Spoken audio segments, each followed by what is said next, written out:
Usisahau kusubscribe, like na kucomment. Nashukuru kwa kweli, nimepokea kwa mshtuko mkubwa sana kwa sababu ni siku za karibuni tu. Kwanza nimemwona akiapishwa, lakini mtu ambaye nimekuwa naye bungeni kwa miaka 15 sikuwahi kusikia ameugua. Zaidi ya mara moja aliwahi kufanya operation kadogo kako, lakini tumekuwa na ni mtu mchapakazi. Sasa kwa hiki kipindi kifupi kwa kweli ni mshtuko mkubwa sana, kwa sababu sikuwa na taarifa kwamba anaumwa. Of course kuna vifo vya ghafla, lakini sijui, labda tutapata taarifa, kwa sababu tangazo la spika halisemi sababu ya kifo au chanzo cha kifo chake.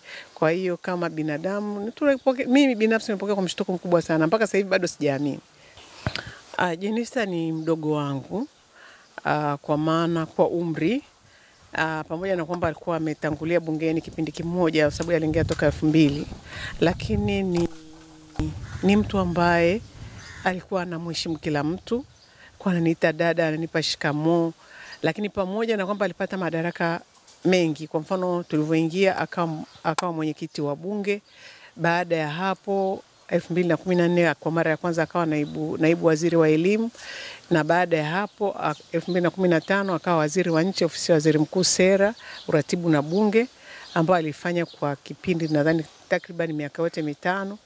Na baadaye 2020 akaja akabadilishwa akawa waziri wa nchi, ofisi ya rais, utumishi na management ya utumishi wa umma.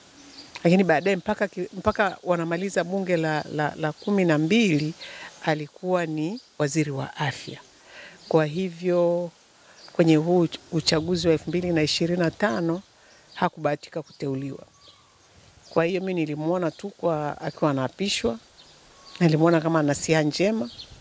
Lakini kama unavyojua vifo viko vya aina nyingi, kwa hiyo nategemea kwamba tutapata taarifa rasmi ya nini sababu ya kifo chake.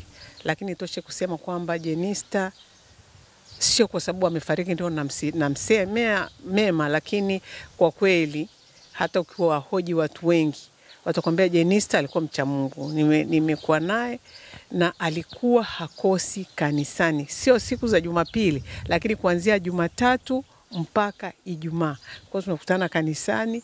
Na alikuwa anapenda sana kanisani, alikuwa anapenda kusali. Lakini mbali na hayo, kama nilivyosema, ni mtu ambaye ni role model wa wengi, wa wanawake wengi. Kwa hivyo utaona hata hoja zake, alikuwa ni mtu ambaye anaweza kujenga hoja. Alikuwa anajenga hoja zake kabla hajawa waziri. Alivyokuwa mbunge wa kawaida, alikuwa ni mtu ambaye anajenga hoja, lakini alikuwa pia anasoma sana, anasoma vitu. Kwa unajua kama mtu anajenga hoja lazima uwe na reference. Kwa hiyo ni mtu ambaye alikuwa ana reference. Kwa hiyo kama ana reference manake amesoma. Kwa hiyo alikuwa ni mtu wa watu. Nina hakika jimbo lake la Peramiho limepoteza mtu muhimu sana, lakini na chama chake kimepoteza, lakini na sisi kama Tanzania wanawake tumepoteza, kwa sababu wengi tulimuona kama role model.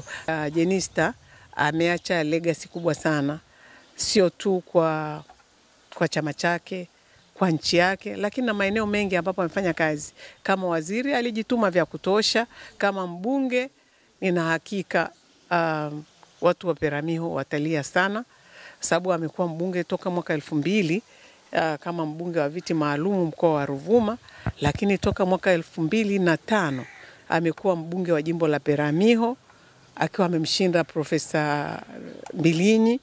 Kwa hiyo unaona kabisa kwamba ni mtu ambaye kwa wakati ule kwa wanawake ilikuwa ni vigumu, na alikuwa bado ana umri mdogo, lakini aliweza kushinda jimbo. Baadaye akashinda mara ya 2 na mara ya 3. Kwa hiyo na juzi mara ya 4 anashinda jimbo. Kwa hiyo 2005, 2010 ameshinda, 2015, 2020 akapita bila kupingwa, na sasa 2025 pia ameshinda, lakini amekaa kwa muda mchache sana. Ameenda tu kuapishwa. Kwa hiyo kabla hata hajaanza majukumu yake ya kibunge 2026 ambapo ndo bunge linaanza rasmi, basi Mwenyezi Mungu amemchukua katika hali hiyo. Kwa hiyo mimi nadhani kwa waliobaki tutaendelea kumuenzi kwa yale mema aliyoyafanya. Lakini tunajua kama binadamu hapa duniani huwezi kuwa mtakatifu kweli kweli. Kuna yale mengine, labda kuna wengine ambapo amefanya madhambi na nini basi, lakini sisi wa Kristo, mimi ni Mkristo, ninafurahi kusikia kwamba alipata upako wa mwisho. Na sisi wa Kristo, sakramenti ya upako wa mwisho ni sakramenti ya muhimu sana. Kwa hiyo ina maana kwamba ametubu. Kwa hiyo ni jambo ambalo linatokea kwa nadra. Wengi wanaikosa hiyo sakramenti. Kwa hiyo kwa taarifa nilizopata, kama ameipata hiyo sakramenti, kwa kweli ni jambo la kumshukuru Mungu. Kwa hiyo nadhani pia ni pamoja na kama ambavyo nimesema alikuwa ni mtu wa sala, basi Mungu amemwangazia hiyo na akaweza kupata hiyo sakramenti ya mwisho ambayo sisi wa Kristo kwetu ina maana kubwa sana. Kwa hiyo niseme tu kwamba pole familia. Familia nikitambua kwamba mume wake alishafariki, watoto, kwa hiyo sasa hivi watoto wabaki ni yatima.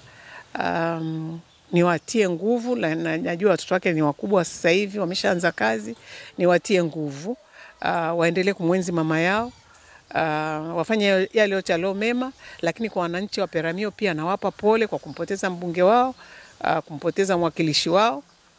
Lakini kwa taifa kwa ujumla nawapa pole, wamepoteza mtu muhimu sana. Ili kwa wa kwanza kupata habari zetu, tafadhali usisahau kusubscribe, like na kucomment.